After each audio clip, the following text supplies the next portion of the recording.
naibul ulama, menjadi penggantinya para ulama. Kalau ini jelas Pak, alim ulama itu mengajarkan Al-Quran, mengajarkan hadis, mengajarkan ilmu agama, kemudian dijalankan. Sementara ulama pada wafat, ustadz pada meninggal. Sekarang kita yang masih ada melestarikan kajian agama, Quran, hadis, ijma dan kiasnya. Ini namanya kita meneruskan perjuangan para alim ulama, meneruskan orang yang sudah meninggal, namanya pengganti. Berarti Bapak semua ini adalah pengganti para alim ulama. Alhamdulillah. Ini Bapak hebat Pak. Dulu di sini ada ulama.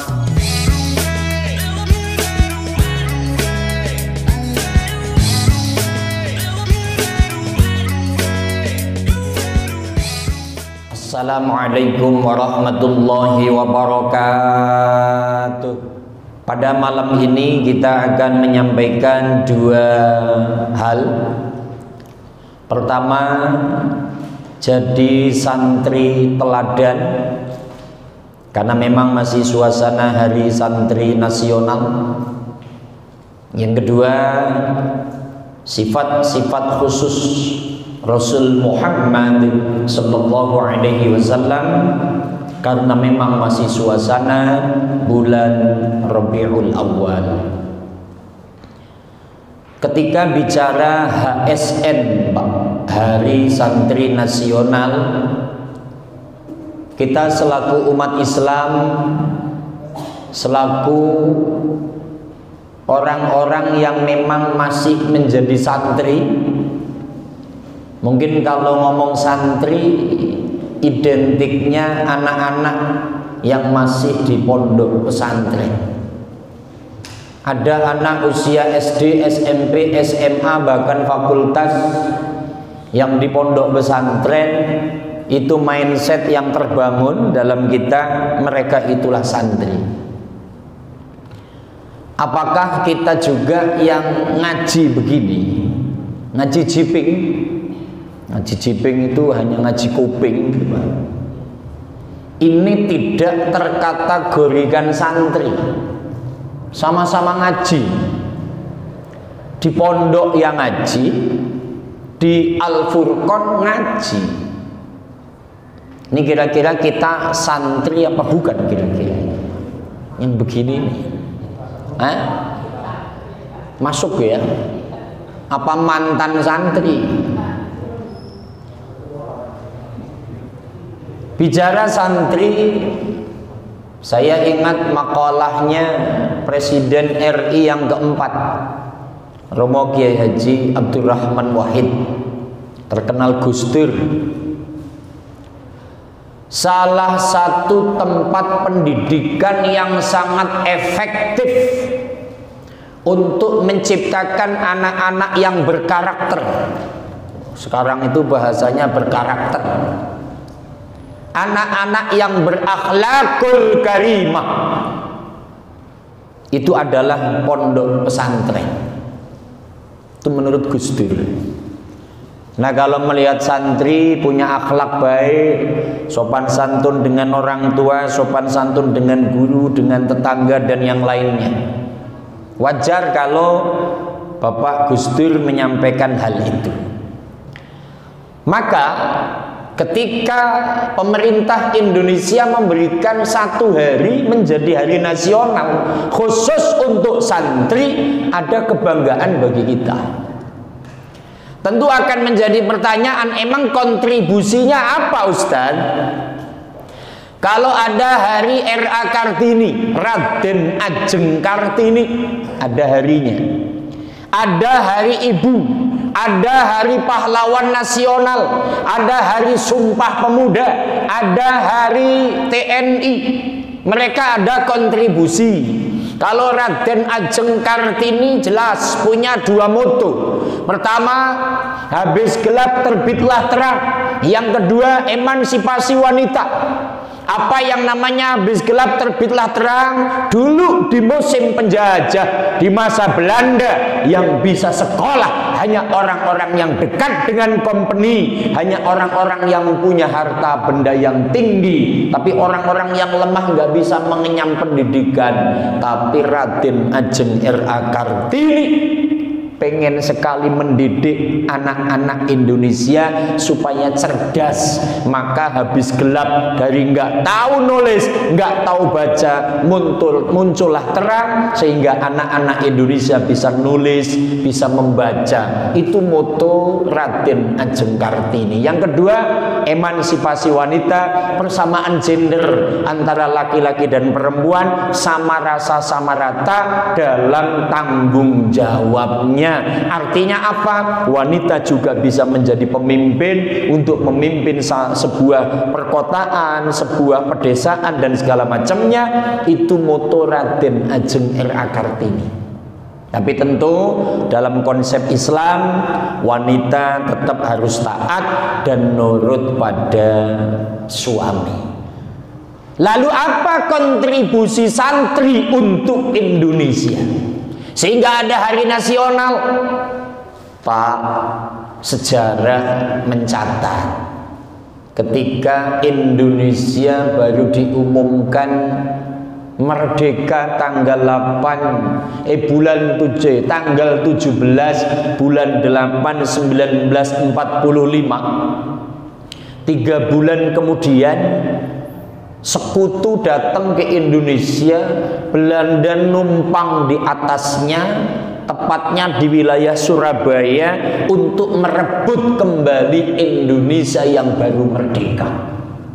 Kala itu para petinggi kita, Pak Presiden Soekarno dan jajarannya, diantaranya sowan kepada Mbah Hasyim Asy'ari, kakeknya Gus Dur yang menjadi pendiri Nahdlatul Ulama. Sowan minta fatwa, Kiai, ini penjajah datang lagi akan merebut Indonesia, bagaimana cara untuk mempertahankan NKRI? Sementara mereka senjatanya lengkap, ribuan datang, bagaimana untuk menyemangatkan kembali para tentara dan tentunya para santri? Maka Mbah Hasyim dengan istikharah, musyawarah dengan para kiai, muncul fatwa membela tanah air, hukumnya fardu ain. Berangkat perang wajib, enggak perang dosa.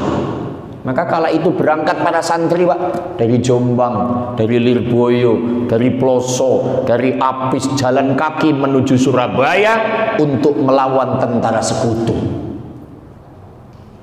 Maka muncul hubbul waton minal iman, cinta tanah air sebagian dari iman. Makanya kalau di NU itu ada lagu hubbul waton, Pak. Itu tercipta tahun 1935 oleh Kiai Haji Abdul Wahab.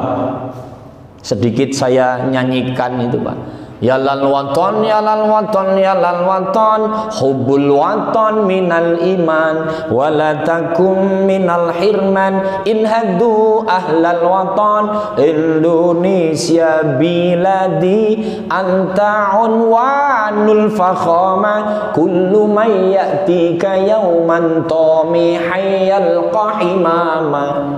1935 Kiai Haji Wahab Hasbullah sudah memberikan semangat kepada para santri dan para pejuang untuk berpijak di bumi sendiri Indonesia. Pusaka hati wahai tanah airku, cintaku dalam imanku, jangan halangkan nasibmu, bangkitlah hai bangsaku, Indonesia negeriku, engkau panji martabatku, siapa datang menghancurmu, menghalangimu, kan binasa di bawah dulimu. Dengan lagu itu dulu para pemuda semangat, Pak, untuk apa? Mengusir para penjajah. Maka kembali ketika berangkat untuk melawan tentara sekutu, dalam catatan sejarah, Pak, kalah, Pak. Santri yang meninggal dan tentara 60.000 perang beberapa hari di kota Surabaya. Yang muncul juga Hari Pahlawan.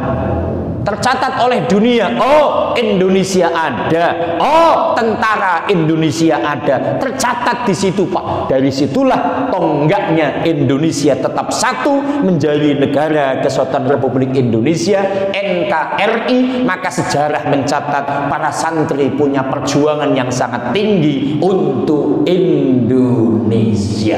Mungkin kalau kita ini dulu Pak hidup di kala perjuangan, kita juga perang ini Pak. Mungkin yang mimpin Pak Ustadz Mansur, tapi harus punya ilmu kebal Pak, karena ditembak Pak. Maka santri pada mati itu kan ditembak, diberondong Pak. Berangkat cuman bawa tasbih Pak, pakai sarung, nggak pakai celana dalam loh itu santri Pak. Itu gelobat gelabit berangkat itu. Maka ada hadiah Hari Santri Nasional. Alhamdulillah ada istimewa dari pemerintah. Terus santri itu apa? Maka ini kita catat. Bismillahirrahmanirrahim. Jadi santri itu harus teladan. Jadi contoh dan mencontohkan. Santri adalah anak didik yang terus belajar dan mempelajari ilmu-ilmu agama dan ilmu umum untuk bekal hidup di masa depan serta dalam rangka membentuk karakter atau akhlak yang baik. Santri ada 5 huruf: sin, nun, ta, ro, iya. Ternyata ada artinya. Sin, safikul khair, menjadi pelopor kebaikan. Nun, naibul ulama, menjadi penggantinya ulama. Tak, tarikul ma'asi, meninggalkan maksiat. Ra, ridullah, selalu mencari ridho Allah. Ya, yakin, selalu yakin apa yang ia lakukan. Hadirin jamaah yang saya hormati, yang nomor 1, santri safikul khair, pelopor kebaikan. Apa maksudnya? Yang namanya santri itu yang menjadi garda terdepan dalam menciptakan kebaikan. Contoh malam ini jamaah yang hadir semuanya adalah pelopor kebaikan. Apa pelopor? Malam ini habis maghrib duduk bersimpuh ngaji bersama. Ini kalau dibandingkan Pak, Bapak duduk bersimpuh ngaji sambil dibandingkan di rumah hanya nonton TV, itu kira-kira bagus mana kira-kira? Bagus ngaji. Ini namanya pelopor Pak, menjadi pemimpin, menjadi contoh. Ada lagi, ketika ada acara santunan, Bapak memberikan santunan. Ketika ada acara sosial, Bapak menjadi yang paling depan. Maka setiap menjadi pelopor terdepan, itu namanya santri.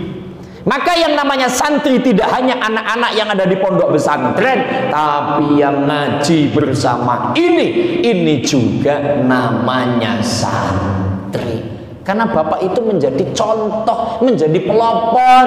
Karena banyak yang nggak ngaji. Kalau dikalkulasi Pak, ini kan RW 08. Ini kan dari berbagai macam RT ya Pak ya. Masjid ini membawai berapa RT Pak? 15 RT. Satu RT ada berapa kakak Pak? 40 ya. 40 kali 15, 405, 600 kakak. Ini yang ngaji berapa orang? Paling 50 ini Pak. 400 ke 50 berapa persen ini Pak? 600 yang ngaji cuma 50 ini berapa persen?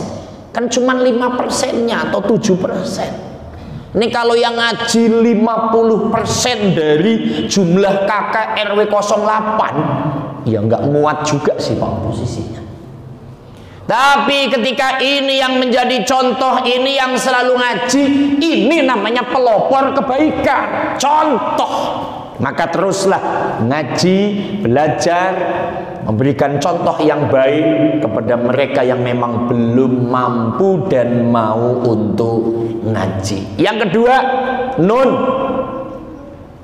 naibul ulama, menjadi penggantinya para ulama.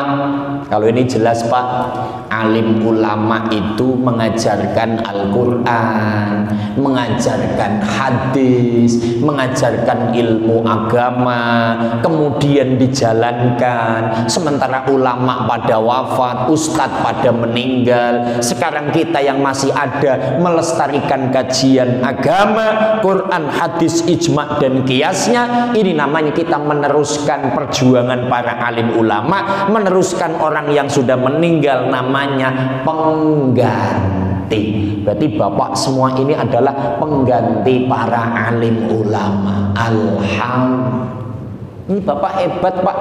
Dulu di sini ada ulama, ada kiai, ada ustadz. Siapa yang udah meninggal? Ustadz siapa aja gitu. Apa nggak ada ustadz sama sekali? Nggak ada ustadz. Ustadz Mahmud Saifuddin meninggal dunia. Dulu beliau ngaji, dulu beliau menyampaikan agama. Ketika beliau wafat, kita yang melanjutkan kajian-kajiannya. Ini namanya kita penerusnya Pak. Terus ada estafet kajian agama, ini yang meneruskan namanya naibul ulama. Nun. Yang ketiga, tak itu tarikul ma'asi, meninggalkan maksiat. Yang namanya santri itu tidak doyan maksiat. Astagfirullah. Kalau santri jadi pejabat, ya tidak korupsi. Kalau santri di wilayah lingkungan, ya tidak maksiat. Maaf, tidak nyolong, tidak mencuri, tidak minum minuman keras, tidak judi, baik judi online atau judi taruhan horizontal, tidak suka iri, dengki, sombong. Santri mentalnya nggak begitu. No maksiat, no narkoba, no tawuran kalau bahasanya sekarang itu. Maksiat itu diantaranya Pak, tidak mendidik istri, tidak mendidik anak, tidak kerja sampai kelaparan terus mati anak istrinya, itu maksiat nanti jadinya. Maka tinggalkan maksiat. Kalau memang belum mampu semuanya, pelan-pelan. Karena yang namanya maksiat itu tidak bisa dihilangkan, bisanya dihindari. Yang keempat, ridhollah. Mental santri selalu mencari ridho Allah. Ini Bapak ngaji kira-kira mencari ridho Allah apa mencari roti? Kalau mencari roti saya nggak pernah dapat Pak. Kata ketua, Ustadz nggak mau kalau dibawain. Orang nggak pernah dibawain Pak. Tenang Pak Ketua. Ketua aja nggak dapat kan mana? Kasihan ya. Saya yakin Bapak ngaji itu ya ikhlas lillahi. Wis pokoknya Pak Ustadz, saya kalau dari Senin dari pagi angen-angen nanti malam ngaji. Saya ingat makolahnya Ustadz yang sering disampaikan hadis Nabi, man intaqala liyata'allama ilman hufirolahu qabla ayahtua. Barang siapa yang kerentek pingin berangkat untuk ngaji, kaki belum melangkah sudah diampuni dosanya oleh Allah Subhanahu. Apalagi kalau duduk bersimpuh pasti bersih dosa-dosanya. Alhamdulillahirabbil. Wis pokoknya ikhlas itu nggak ngomong. Pak Ustadz Mansur, pokoknya besok kalau maulid saya akan menyiapkan panggung, saya akan bersih-bersih. Ikhlas, nggak dikasih apa-apa, nggak apa-apa. Ikhlas kok ngomong? Ikhlas sih nggak usah ngomong. Datang bawa aqua 5 dus. Ini Pak Ustadz Mansur, saya bawa aqua 5 dus. Nggak usah diumumin, nggak apa-apa. Aku ikhlas, nggak usah ngomong. Ikhlas kok ngomong? Ikhlas itu di dalam sini Pak adanya, nggak di mulut. Yang kelima, mental santri itu yakin Pak. Salah satu doa mustajab, syaratnya kudu yakin kalau doa. Ini saya itu berupaya yakin banget Pak. Yakin apa yang saya pinta Allah akan kabulkan. Hanya proses waktu, Pak. Dulu itu ketika baru sampai Jakarta, Pak, doanya banyak wis pokoknya.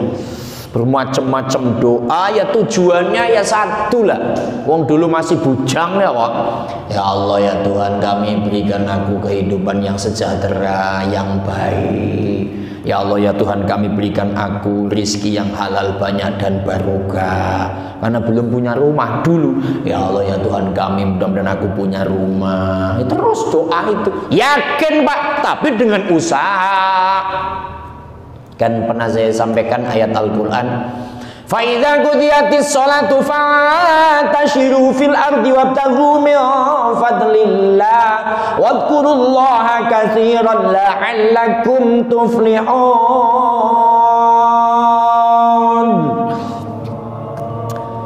Pakai ayat itu mujarab.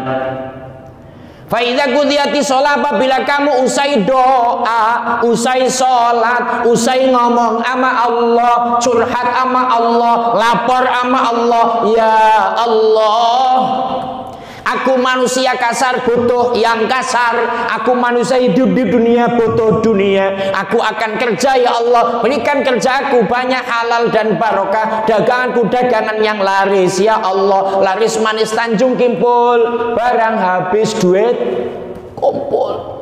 Habis itu kerja, Pak. Fantashiru fil ardi wabtaghu min fadlillah. Silakan bertebar di bumi Allah, dilambari dengan doa. Doa iya, sholat iya, wirid iya, kerja. Itu dengan ayat itu jos, Pak. Yakin syaratnya, maka mental santri harus yakin. Maka kesimpulannya untuk santri, berarti kita semua santri ada 5 huruf: sin, nun, ta, ro, ya. Sin, pelopor kebaikan; nun, pengganti ulama; tak, tinggalkan maksiat; ro, kegiatan apapun landasi dengan ikhlas. Yang kelima, yakin kebaikan akan dibalas kebaikan oleh Allah. Hal jazaul ihsan illal ihsan. Tiada perbuatan yang baik kecuali akan dibalas kebaikan oleh Allah Subhanahu. Insya Allahumma sholli ala Muhammad.